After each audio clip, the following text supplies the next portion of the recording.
السلام علیکم دوستو، آج کی کہانی کا نام ہے شاہی مصور۔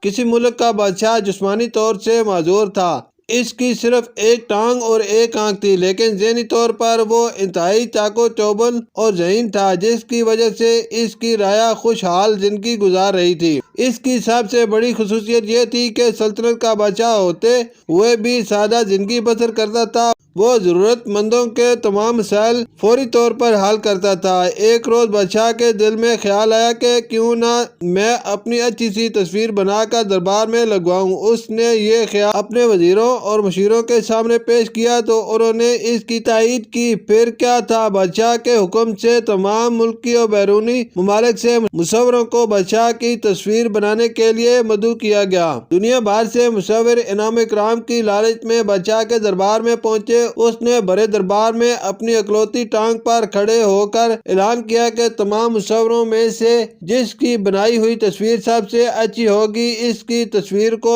نہ صرف دربار میں لگایا جائے گا بلکہ اس مصور کو انعام اکرام کے علاوہ بڑی جاگیر اور شاہی مصور کا عہدہ دیا جائے گا۔ تمام مصور بادشاہ کا اعلان سن کر سوچنے لگے کہ بادشاہ سلامت تو پہلے سے ہی ایک ٹانگ سے لنگڑے ہیں، جبکہ ان کے چہرے پر ایک آنکھ بھی نہیں ہے، پھر ان کی تصویر کس طرح خوبصورت بنائی جا سکتی ہے؟ اگر ہم نے تصویر بنائی اور وہ پسند نہیں آئی تو انعام تو ملنا درکنار، ہمیں سخت سزا ملے گی۔ یہ سوچ کر تمام مصور دربار سے اٹھ کر چلے گئے۔ صرف ایک مصور رہ گیا جو انتہائی کم عمر تھا۔ وہ اپنی جگہ سے اٹھ کر بادشاہ کے سامنے جا کر کھڑا ہو گیا اور اسے سر سے پیر تک دیکھنے کے بعد مسکرا کر بولا، عالی جاں، میں آپ کی تصویر بناؤں گا۔ مجھے یقین ہے میری بنائی ہوئی تصویر آپ کو بے حد پسند آئے گی۔ بس مجھے اپنے محل میں ایک کمرہ عنایت فرما دیں جہاں میں سکون کے ساتھ اپنا کام کر سکوں۔ بادشاہ نے اپنے وزیر کو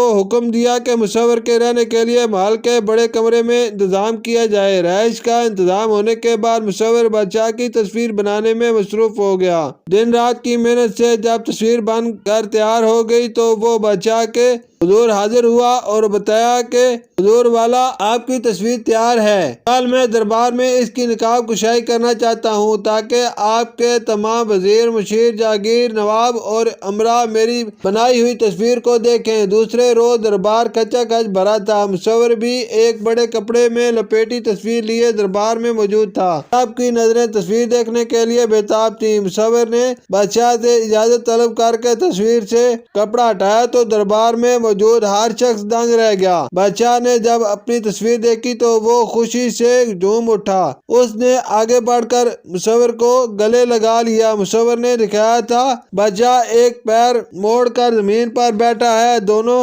ہاتھوں میں بندوق ہے اور وہ ایک آنکھ بند کر کے سامنے کھڑے شیر کو نشانہ بنا رہا ہے۔ بادشاہ یہ دیکھ کر بہت خوش ہوا کہ مصور نے کس خوبصورتی سے اس کی جسمانی خامیوں کو چھپاتے ہوئے اس کے جاؤ جلال کو اجاگر کیا ہے۔ اس نے وعدے کے مطابق مصور کو انعام اکرام کے علاوہ بڑی جاگیر بھی عطا کی اور اسے شاہی مصور کا عہدہ بھی عطا کیا۔ شکریہ۔